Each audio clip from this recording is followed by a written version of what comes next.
अस्सलाम वालेकुम दोस्तों, तुसी वेखदे पे हो पावर पंजाब टीवी ते मैं थोड़ा मेज़बान मोहम्मद बिलाल। दोस्त सब तो पहले अपने चैनल को करना है सबसक्राइब और नाल ही लगे बैल का बटन दबाना है ताकि साड़ी हर नवे नाल वीडियो मेरे वीरां तक बास ने तक पहुंचे। दोस्तों वास्ते दूसरा सुआ सूई दी माई दी वीडियो लैके हाजिर होए हैं। पिछे कट्टी माई दे लाइव चवाई करावांगे, दोस्तों को करावांगे थणा दी तसल्ली और माशाल्लाह सफेद चिट्टियां अखां और काठां च सिंग मोड़िया, लम्मी बूथी बरीक तोण, बिल्कुल माशाल्लाह प्योर नीली बार दी मझ है जी।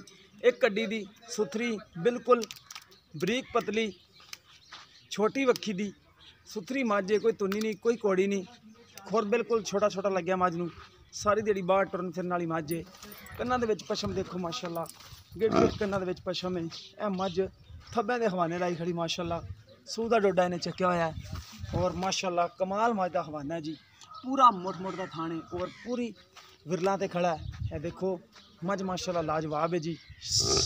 हो लाइव चवाई कराने मझ दी बच्चा लगा के दोस्तों को थणा दी करावांगे तसल्ली। जिहड़ा दुध है कैमरे नज़र आ जाएगा अगे।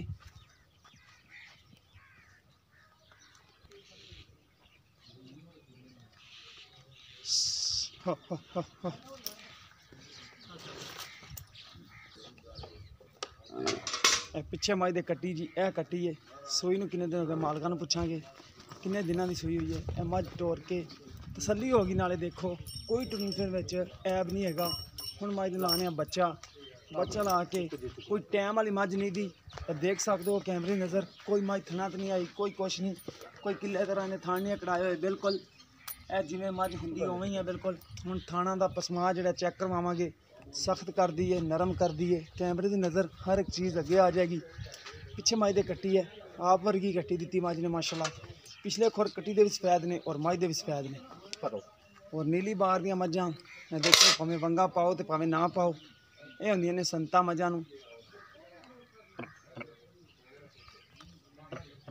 भावें दिहाड़ी चोलो 8 वारी, यह मझां नस्ली मझां दा यही काम हुंदा है। हुण चवाई करा के तसल्ली कर लेने छट्टे फुआर दी।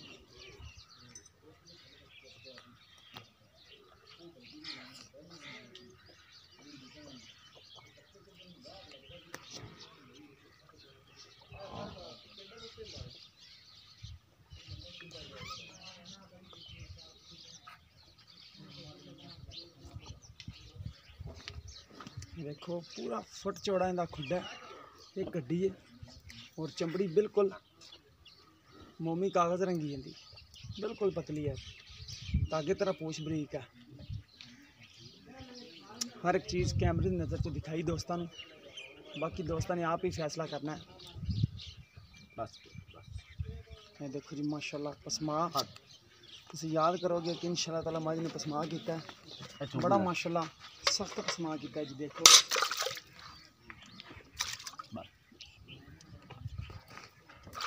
नाले चवा के तसल्ली करावांगे कि किवें नींबू तरह नुचड़दी है और कितना दुध कढ़दी पी है। बाकी दोस्तों को पुछ लांगे, फिर भी अपने मालकां नाल गल करांगे, भाई और नाल मझ दे मालकां नाल कि कितना दुध सी जिहड़ा अगे देंदी है। हुण तां अगे आ जाएगा अपने।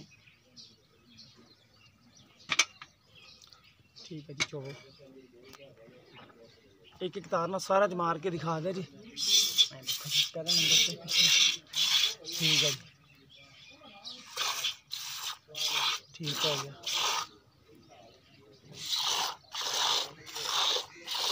हुण वो दूसरे ने मारे जी। हुण चोवो अगाड़ी चोवो, थणा दे विच कोई छटाव नहीं, कोई फुहार नहीं।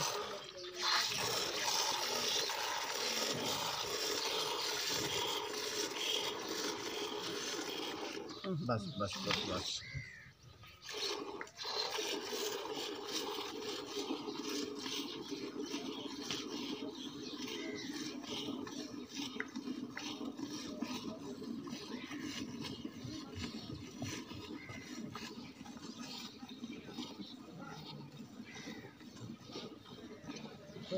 खादों पता दे तुम ही बंद।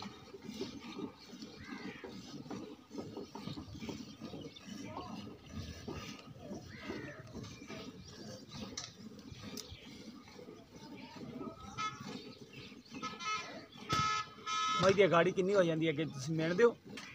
नहीं अंदाज़ा ना ਅਸੀਂ ਤੇ ਕੱਟੀ ਨੂੰ ਛੱਡ ਦਿੰਦੇ ਅੱਛਾ ਤੁਸੀਂ ਕੱਟੀ ਨੂੰ ਅੱਗੇ ਅੱਜ ਛੱਡ ਦਿਓ ਪਹਿਲੀ ਵਾਰੀ ਇਹ ਗਾੜੀ ਚੋਂਦੇ ਪਏ ਠੀਕ ਹੋ ਗਿਆ ਚਲੋ ਹੁਣ ਆਪਾਂ ਨੂੰ ਪਤਾ ਲੱਗ ਜਾਏਗਾ ਕਿੰਨਾ ਹੈ ਹਾਂਜੀ। ਤਕਰੀਬਨ 2 ਕਿਲੋ ਹੋ ਜਾਏਗੀ ਹਾਂ 2 ਕਿਲੋ ਹੋਣੀ ਹੋਣੀ ਚਾਹੀਦੀ ਜੀ ਮੱਝ ਦੀ 2 ਕਿਲੋ ਗਾੜੀ ਔਰ ਮਾਸ਼ਾਅੱਲਾ ਮੱਝ ਵੀ ਨਸਲੀ ਹੈ ਅੱਛਾ ਜਿਹੜਾ ਤੁਸੀਂ ਅੱਗੇ ਦੁੱਧ ਚੋਂਦੇ ਹੋ ਜੀ। ਕੱਲੀ ਪਿਛਾੜੀ ਚੋਂਦੇ ਹੋ ਕੱਲੀ ਪਿਛਾੜੀ ਦਾ ਅਸੀਂ 6 ਸਿਰ ਚੋਂਦੇ ਛੇ ਸਿਰ ਟਾਈਮ ਦਾ ਕਿ 2 ਟਾਈਮ ਦਾ ਨਹੀਂ ਜੀ ਇੱਕ ਟਾਈਮ ਦਾ 6 ਅੱਛਾ ਇੱਕ ਟਾਈਮ ਦਾ 6 ਸਿਰ ਚੋਂਦੇ ਹੋ ਠੀਕ ਹੋ ਗਿਆ ਜੀ ਬੱਚੇ ਨੂੰ ਅਗਲੇ ਅਗਾੜੀ ਛੱਡ ਕੇ ਹਾਂ ਐਂ ਤਾਂ ਹੀ ਨਹੀਂ ਬੱਚਾ ਮਾਸ਼ਾਅੱਲਾ ਸੰਭਿਆ ਜੀ ਹੋ ਜਾਣੀ 2 ਕਿਲੋ ਹਾਂ, ਗਾੜੀ ਬਿਲਕੁਲ। ਠੀਕ ਹੈ ਜੀ ਲਾਜ਼ਮੀ ਹੋ ਜਾਣੀ ਇਨਸ਼ਾਅੱਲਾ ਤੇ ਅੱਛਾ 12 ਕਿਲੋ ਚੋਂਦੇ ਹੋ 12 ਠੀਕ ਹੋ ਗਿਆ ਬੱਚੇ ਨੂੰ ਪਿਛਾੜੀ ਛੱਡ ਅਗਾੜੀ ਛੱਡ ਕੇ ਹਾਂਜੀ ਗਾੜੀ ਛੱਡ ਤੇ ਇਹਦੇ ਕਿੰਨੇ ਪੈਸੇ ਪੂਸੇ ਨੇ ਜਿਹੜੇ ਇਸ ਮਾਈ ਦੇ ਨੇ ਇਹਦਾ ਅੱਗੇ ਤਾਂ ਮੁੱਲ ਨਾਲ ਗੱਲਾਂ ਬਾਤਾਂ ਕਰਦੇ ਰਹੀਏ ਨਾ 3.5 ਲੱਖ ਕੀਤੀ ਰੱਖਾ ਫਾਈਨਲ ਆਪਾਂ 3.20 ਦੀ ਝੋਟੀ ਦੇ ਦਿੱਤੀ ਠੀਕ ਹੋ ਗਿਆ ਮੁੱਲ 3.5 ਲੱਖ ਕਰ ਦਿਓ ਤੇ 3,20,000 ਦੀ ਦੇ ਦਿਓ ਹਾਂਜੀ ਤੇ ਕਿੰਨਾ ਕੁ ਪਿਆਰ ਮੁਹੱਬਤ ਹੋ ਜਾਏਗਾ ਜਿਹੜਾ ਆਪਾਂ ਦੇ ਦੋਸਤਾਂ ਨਾਲ ਕਰ ਸਕਨੇ ਆ ਕਿ ਦੋਸਤ ਕੋਈ ਆਵੇ ਗੱਲ ਆਪਾਂ ਨੂੰ ਦੇਣੀ ਨਾ ਆਵੇ ਲੈਣੀ ਆਵੇ ਦੁੱਧ ਦੇ ਵਿੱਚ ਇੱਕ ਵਾਰੀ ਕੋਈ ਪਿਆਰ ਫਰਕ ਨਾ ਆਵੇ ਮੁਹੱਬਤ ਇੱਕ ਵਾਰੀ ਕਰੀਏ ਨਾ ਹਾਂਜੀ ਆਪਾਂ 10,000 ਤੱਕ ਕਰ ਲਈ 10,000 ਦਾ 3 ਲੱਖ 10,000 ਦੀ ਦਿਓਗੇ ਹਾਂਜੀ 3 ਲੱਖ ਮੁਹੱਬਤ ਪਿਆਰ ਪਾ ਕੇ ਹਾਂਜੀ ਠੀਕ ਹੋ ਗਿਆ ਜੀ ਤੇ ਦੁੱਧ ਜਿਹੜਾ ਆਪਾਂ ਦੱਸਿਆ ਚਵਾ ਦੇਾਂਗੇ ਆਪਾਂ ਦੁੱਧ ਬਿਲਕੁਲ 2 ਟਾਈਮ ਗੱਲ ਆਪਾਂ ਨੂੰ ਦੇਣੀ ਨਹੀਂ ਆਉਂਦੀ ਲੈਣੀ ਆਏਗੀ ਲੈਣੀ ਆ ਜੀ ਠੀਕ ਬਿਲਕੁਲ ਹੋ ਗਿਆ ਜੀ ਦੋਸਤੋ ਚਵਾਈ ਕਰਾ ਲੈਨੇ ਆ 3 ਲੱਖ ਤੇ 10,000 ਦੀ ਪਾਈ ਕਹਿੰਦੇ ਨੇ ਦੇ ਦੇਾਂਗੇ ਦੂਸਰਾ ਸਵਾ ਸੋਈ ਦੂਸਰਾ ਵਾਰਾ ਸੋਈ ਕੋਈ ਥਣਾ ਦੇ ਵਿੱਚ ਵਾਧਾ ਘਾਟਾ ਨਹੀਂ ਕੋਈ ਛਟਾ ਨਹੀਂ ਕੋਈ ਨਹੀਂ ਕੋਈ ਨਹੀਂ ਅੱਲਾਹ ਦੇ ਹੁਕਮ ਨਾਲ ਆ ਤੁਹਾਡੇ ਹਾਂਜੀ ਸਾਹਮਣੇ ਮਾਸ਼ਾਅੱਲਾ ਬੇਸਦੀ ਪੀਜ ਮੱਝ ਕੋਈ ਥਣ ਟੁੱਟਦਾ ਫਾਇਦਾ ਨਹੀਂ ਕੋਈ ਮੂੰਹ ਸੜੀ ਨਹੀਂ ਹੈ ਸਭ ਕੁਝ ਕੈਮਰੇ ਦੀ ਨਜ਼ਰ ਦੇਖੋ ਮਾਸ਼ਾਅੱਲਾ ਇਹ ਬੜੀ ਸੋਹਣੀ ਮਾਸ਼ਾਅੱਲਾ ਚਵਾਈ ਹੋ ਰਹੀ ਹੈ ਜੀ ਬਾਕੀ ਲੈਣੇ ਦੇਣੇ ਮੁਕੱਦਰ ਨੇ ਜੀ ਜਿਸ ਬੰਦੇ ਦੇ 2 ਦਿਨ ਦਾ ਨਸੀਬਾਂ ਚ ਹੋਇਆ ਉਹ ਹੀ ਲੈਗਾ ਬਿਲਕੁਲ। ਇਨਸ਼ਾਅੱਲਾ ਤਾਲਾ ਜੀ ਔਰ ਮੱਝ ਮਾਸ਼ਾਅੱਲਾ ਵਾਕਿਆ ਹੀ ਦੁੱਧ ਵਾਲੀ ਹੈ ਇਹ ਬਾਲਟੀ ਮੱਝ ਨੇ ਕੱਢ ਸਾਸੇ ਦਿੱਤੀ ਦੀ ਹੈ। ਬਾਲਟੀ ਹੈ 7 ਸਿਰ ਦੀ ਬਾਲਟੀ ਮਾਸ਼ਾਅੱਲਾ ਮਾਈ ਨੇ ਕੱਢ ਦਿੱਤੀ ਜੀ ਅਗਰ ਆਪਾਂ ਕਿਲੋ ਚੱਗ ਵੀ ਲਾਣੇ ਤਾਂ 6 ਕਿਲੋ ਤਾਂ 6 ਆਪਾਂ ਦੱਸਾਂ ਹੀ 6 ਆਪਾਂ 7 ਦੱਸਾਂ ਹੀ ਨਹੀਂ ਪਾਈ ਸਹੀ ਹੋ ਗਿਆ ਹਾਂਜੀ ਆਪਾਂ ਫਿਰ ਕਿਉਂ ਛਾੜੀ ਅਜੇ ਵਾਵਾ ਦੁੱਧ ਖੜਾ ਹਾਂ ਪਿਛਾੜੀ। ਦੁੱਧ ਬਤੇਰਾ ਖੜਾ ਹਾਂਜੀ ਆਪਾਂ ਇੱਥੇ ਕੋਈ ਆਵੇ ਨਾ ਚੋਵੇ ਮੌਕੇ ਤੇ ਹਾਂਜੀ। ਕਿਲੋ ਵਧੇ ਖੁੱਟੇ ਨਾ ਹਾਂਜੀ ਆਪਾਂ ਨੂੰ ਗੱਲ ਦੇਣੀ ਨਾ ਦੁੱਧ ਆਪਾਂ 12 ਦਸੀਏ ਤੇ 14 ਹੋਵੇ ਇਹ ਅੱਲਾ ਦੇ ਹੁਕਮ ਨਾਲ 14 ਕਿਲੋ ਹੈ ਲੇਕਿਨ ਆਪਾਂ 12 ਹੀ ਦੱਸਾਂ ਠੀਕ ਹੋ ਕਿਉਂ ਗਿਆ ਜੀ, ਹਾਂਜੀ। ਜਦ ਨੂੰ ਆਵੇ ਅਗਲਾ ਇਤਰਾਜ਼ ਨਾ ਕਰੇ ਠੀਕ ਹੋ ਭਈ ਗਿਆ ਯਾਰ ਦੋ ਤੋਂ ਜਸਾ ਬਣਾ ਤੇ ਨਿਕਲਾ ਹੋਗਾ ਹਾਂਜੀ ਐਵੇਂ ਹੀ ਹੈ ਜੀ ਕਿਲੋ ਅੱਛਾ ਵਧੇ ਭਾਈ, ਖੁੱਟੇ ਨਾ ਦੋਸਤਾਂ ਨੇ ਵੀਡੀਓ ਐਂਡ ਤੱਕ ਦੇਖਣੀ ਕਮ ਹੈ ਸੇ ਤੇ ਕਮ ਦੇਖੋ ਆ ਮਾਸ਼ਾਅੱਲਾ, ਦੁੱਧ 2 ਤੋਂ 2.5 ਕਿਲੋ ਖੜਾ ਇਹ ਦੁੱਧ ਖੜਾ ਹੈ ਜੀ ਹਾਂਜੀ ਦੁੱਧ ਖੜਾ ਮਾਈ ਕੋ ਇਹ ਕੱਟੀ ਲੇਕਿਨ ਮੈਂ ਮਾਸ਼ਾਅੱਲਾ ਡਰ ਇਹ ਕਿੰਨੇ ਦਿਨਾਂ ਦੀ ਕੱਟੀ ਹੈ ਇਹਨੂੰ ਜੋ ਅੱਜ 12ਵਾਂ ਦੇ ਸੂ 12ਵਾਂ ਦਿਨ ਮੈਂ ਦੇਖੋ ਮਾਸ਼ਾਅੱਲਾ ਕੱਟੀ ਦੇਖ ਲਓ ਮਾਸ਼ਾਅੱਲਾ ਚੰਗੀ ਇਹ ਸੰਭੀ ਜਿਹੜਾ ਹੋਈ ਹੈ। ਦੁੱਧ ਹੈ ਨਾ ਇਹ ਦੁੱਧ ਇਹ 7 ਸਿਰ ਦੀ ਬਾਲਟੀ ਹੈ ਠੀਕ ਹੋ ਗਿਆ ਲੇਕਿਨ ਕਿਲੋ ਚੱਕ ਦੁੱਧ ਕੱਢਦੀ ਹਾਂ ਕਿਲੋ ਚੱਕ 6 ਕਿਲੋ ਦੁੱਧ 6 ਹੈਗਾ। ਕਿਲੋ ਟਾਈਮ ਠੀਕ ਹੋ ਗਿਆ ਜਿਹੜਾ ਆਪਾਂ ਦੁੱਧ ਛੱਡਿਆ ਐਵੇਂ ਸਮਝ ਜਿਵੇਂ ਆਪਾਂ ਗਾੜੀ ਛੱਡਤੀ ਹੈ ਇਹਨੇ ਪਿਛਾੜੀ ਹਾਂ ਚੋਈ ਬਿਲਕੁਲ ਐਵੇਂ ਹਾਂ ਸਮਝ ਲਓ, ਬਿਲਕੁਲ ਹਾਂਜੀ ਬਿਲਕੁਲ ਪਿਛਾੜੀ ਚੋਈਏ ਬਸ ਪਿਛਾੜੀ ਚੋਈਏ ਕਿਉਂਕਿ ਸਾਰੇ ਥੋੜਾ ਥੋੜਾ ਛੱਡਤਾ ਨਾ ਆਪਾਂ। ਬਿਲਕੁਲ, ਬਿਲਕੁਲ। ਅਗਰ ਆਪਾਂ ਗਾੜੀ ਛੱਡਨੇ ਆ ਤੇ ਨਾ ਹੀ ਦੁੱਧ ਹੋਣਾ ਇੰਨਾ ਹੀ ਦੁੱਧ ਦੋਣਾ ਠੀਕ ਹੋ ਗਿਆ ਜੀ ਇਹ ਮਾਸ਼ਾਅੱਲਾ ਆ ਬਾਲਟੀ 2 ਟਾਈਮ ਭਰਤੀ ਪਈ ਠੀਕ ਹੋ ਗਿਆ 7 ਜੀ। ਸਿਰ ਲੋ ਦੋਸਤੋ 3 ਲੱਖ ਤੇ 20,000 ਕੀਤਾ ਸੀ 3 ਲੱਖ 3.5 ਵੀ ਕੀਤਾ ਸੀ ਭਾਈ ਹੋਰਾਂ ਨੇ ਲੇਕਿਨ 3 ਲੱਖ ਤੇ 10,000 ਦੀ ਕਹਿੰਦੇ ਦੇ ਦਿਆਂਗੇ ਮੁਹੱਬਤ ਪਿਆਰ ਫਿਰ ਵੀ ਆਪਾਂ ਆਪਣੇ ਦੋਸਤਾਂ ਨਾਲ ਜਿਹੜੇ ਪੰਧ ਕਰਕੇ ਸਾਡੇ ਕੋਲ ਆਣਗੇ ਜਾਂ ਕੋਈ ਦੋਸਤ ਲੈਣਗੇ तो ਉਹਦਾ ਪਿਆਰ ਮੁਹੱਬਤ ਕਰਾਂਗੇ ਇਨਸ਼ਾਅੱਲਾ ਤਾਲਾ। ਅਗਰ ਕਿਸੇ ਦੋਸਤ ਪਸੰਦ ਆਵੇ ਰਾਬਤਾ ਨੰਬਰ 0303 78 16 150 WhatsApp ਤੀਮੋ ਨੰਬਰ ਹੈ। ਸਾਨੂੰ ਉਮੀਦ ਹੈ ਕਿ ਅੱਜ ਜਿਹੜੀ ਵੀਡੀਓ ਦੋਸਤਾਂ ਨੂੰ ਆਏਗੀ ਪਸੰਦ। ਅਗਰ ਵੀਡੀਓ ਪਸੰਦ ਆਏ ਵੀਡੀਓ ਨੂੰ ਲਾਈਕ ਸ਼ੇਅਰ ਜ਼ਰੂਰ ਕਰਨਾ ਹੈ ਔਰ ਆਪਣੀ ਰਾਏ ਦਾ ਵੀ ਇਜ਼ਹਾਰ ਕਰਨਾ ਹੈ। ਇਸ ਦੇ ਨਾਲ ਆਪਣੇ ਮੇਜ਼ਬਾਨ ਨੂੰ ਦਿਓ ਇਜਾਜ਼ਤ। ਅੱਲਾਹ ਹਾਫਿਜ਼।